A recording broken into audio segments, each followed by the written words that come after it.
জয় গুরু। বন্দে পুরুষোত্তমম।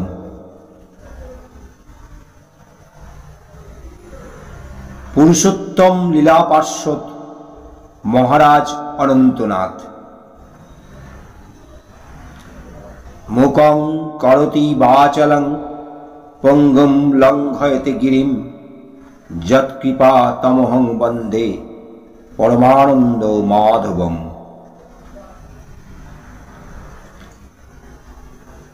অনন্তনাথের সংসার বৈরাগ্য।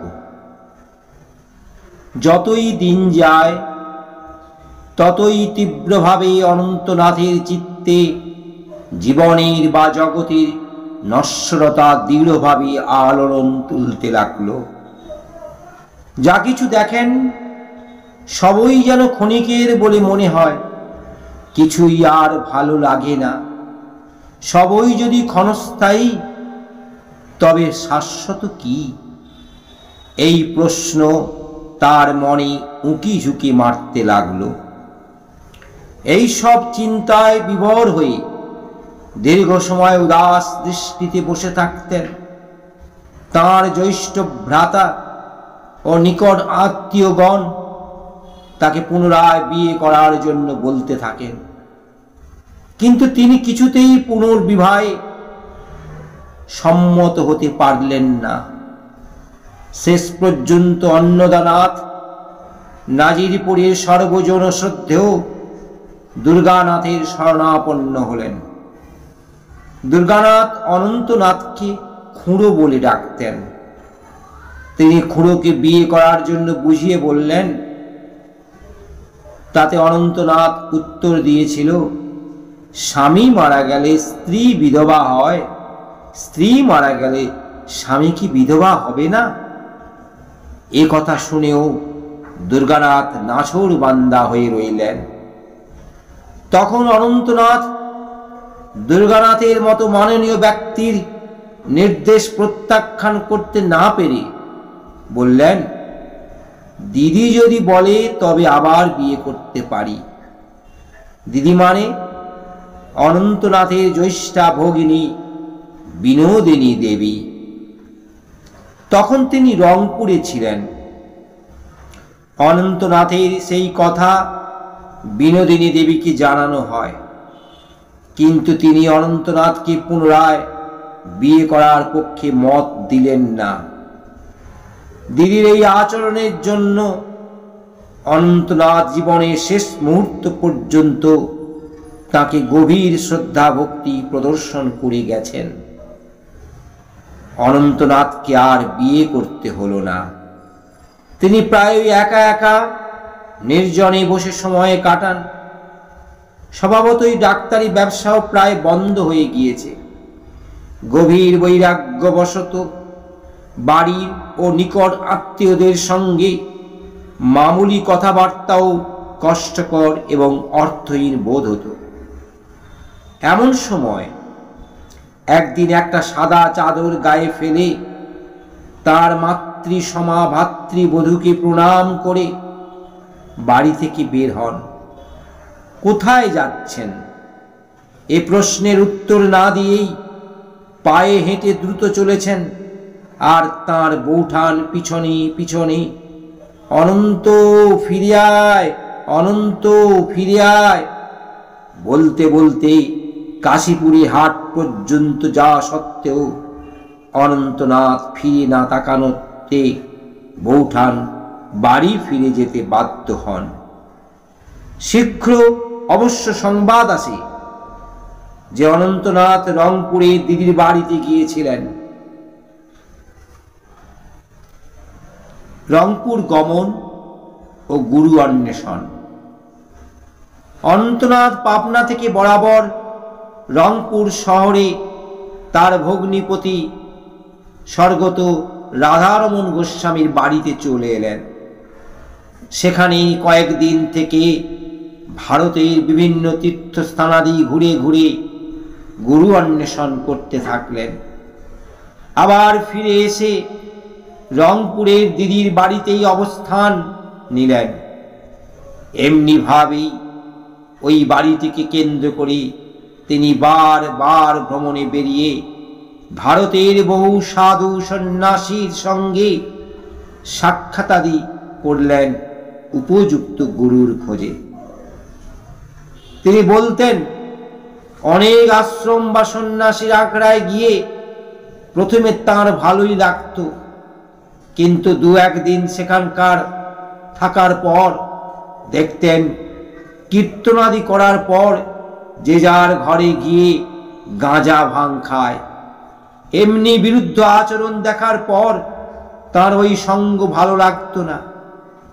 ওই সময়ের মধ্যে তাঁর তীব্র বৈরাগ্য তজ্জনিত ভগবত চিন্তার ফলে তাঁর যে সব অনুভূতি হয়েছিল, তাতে ওই সব সাধু সন্ন্যাসীদের সঙ্গে আলোচনা করে বুঝতে পারতেন যে তাঁর আধ্যাত্মিক জ্ঞান ওই সাধুদের অপেক্ষা অধিক। সুতরাং তারা আর কোথায় কাহাকেও গুরুরূপে বরণ করা হলো না। রংপুরে ফিরে এসে কোথায় কি হয়েছিল সে সমস্ত কথা বা ঘটনা যথাসম্ভব বিস্তারিতভাবে দিদিকে বলতেন। রংপুরে তাঁর অবস্থানকালের অধিকাংশ সময় তিনি স্থানীয় ফার্মের ভিতরে গিয়ে নির্জনে বসে থাকতেন। কোনো পরিচিত লোকের সঙ্গে দেখা হলেই মামুলি কথা আলাপ করাতে হতো বলে তিনি ফার্মে গিয়ে নির্জন স্থানে ধ্যানমগ্ন থাকতেন। এমনি বৈরাগ্য ভাব নিয়ে গুরু অন্বেষণ করতে করতে একবার তিনি স্বামী ভোলানন্দগিরিকে দেখেছিলেন। কোনো এক শহরে স্বামীজি তার এক শিষ্যের বাড়িতে ঢুকলেন। তার দর্শন প্রতীক্ষায় কিছু লোক রাস্তার উপর দাঁড়িয়েছিল। অনন্তনাথও তাদের মধ্যে একজন। কিছুক্ষণ পর স্বামীজি সিল্কের মূল্যবান জামা কাপড় চাদর প্রভৃতিতে ভূষিত হয়ে বাড়ির বাইরে এলেন। তার শিষ্যেরাই তাকে ওইরূপ বেশভূষায় সাজিয়েছিলেন। স্বামীজি চলতে চলতে কিছু দূর গিয়ে এক দরিদ্র ভিক্ষুককে দেখতে পেয়ে তার ওই সমস্ত পোশাকাদি ওই দরিদ্র ব্যক্তিকে দান করে প্রায় উলঙ্গ অবস্থায় চলে গেলেন। স্বামীজির ওই রূপ নিরাসক্ত ভাব দেখে অনন্তনাথ তাঁর প্রতি শ্রদ্ধা সম্পন্ন হয়ে তাঁরই কাছে দীক্ষা গ্রহণ করা উচিত মনে করেন। কিন্তু তার শিষ্যত্ব গ্রহণ করা অনন্তনাথের হয়ে ওঠেনি। এরপর তিনি যথারীতি রংপুরে চলে গেলেন। অনন্তনাথের বৈষ্ণব মন্ত্রে দীক্ষা।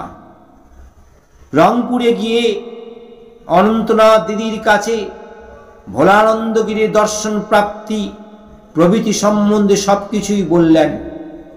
দিদি তাঁর কথা শুনে বললেন, তুমি কেন গুরু খুঁজে বেড়াচ্ছ? তোমার জামাইবাবু যে অদ্বৈত বংশ একজন প্রভুপাদ বৈষ্ণব গুরু, তাকে ভুলে গেল। অসংখ্য শিষ্য যে তাঁরই অনুসরণ করে ধন্য হচ্ছে, তাও তো জানো। তুমি তাঁরই কাছে দীক্ষা গ্রহণ করো। দিদির নির্দেশে অনন্তনাথ তাঁর জামাইবাবু প্রভুপাদ রাধারমণ গোস্বামীর কাছেই বৈষ্ণব মন্ত্রে দীক্ষা নিলেন। পরবর্তীকালে অনন্তনাথকে বহুবার বলতে শোনা গেছে, সাংসারিক জীবনে গোস্বামী প্রভুর মতো এত বড় সাধু পুরুষ কোথাও দেখা যায় না। অনন্তনাথের সাধন প্রিয়।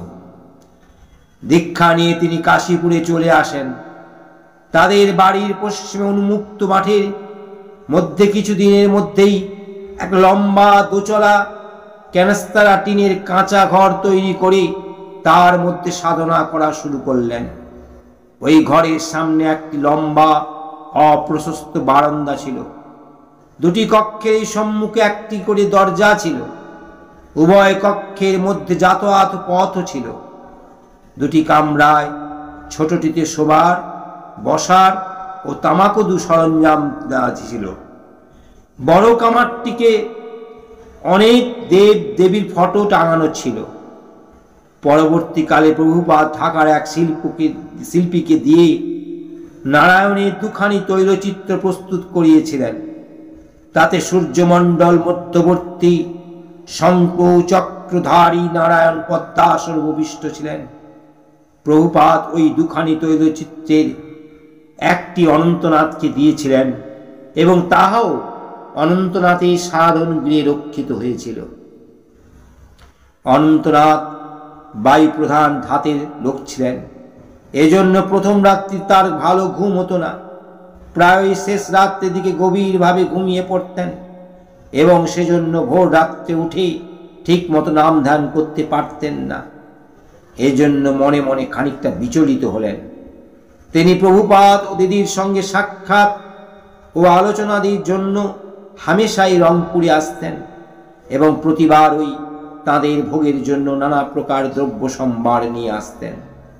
শীতকালে পাবনার পাটালি, গুড়, কদমা, খাগড়াই প্রভৃতি প্রচুর আনতেন, অন্যান্য দ্রব্যাদি সহ। যে কয়েকদিন দিদির বাড়িতে থাকতেন, সেই কয়েকদিন সুযোগ পেলেই গোস্বামী প্রভুর নিকট বসে বালকের ন্যায় প্রশ্নের পর প্রশ্ন করে উপদেশ প্রার্থনা করতেন। দিদির সঙ্গেও ধর্ম বিষয় আলোচনাদি হতো। ভোরের দিকে ঘুম ভাঙে না বলে নাম ধ্যান ঠিক মতো হয় না, এমন সমস্যার কথা একবার রংপুরে এসে প্রভুপাদকে আক্ষেপের সঙ্গে জানালেন। এ কথা শুনে তিনি বলেন, আচ্ছা, আমি তোমাকে ডেকে দেব। অনন্তনাথ মনে করলেন যে কয়েকদিন সেখানে থাকবেন, সে কয়েকদিন ভোরে তিনি ডেকে তুলবেন এবং তাতে ভোর এই ঘুম ভেঙে যা অভ্যাসে পরিণত হবে। জয় গুরু, বন্দে পুরুষোত্তম।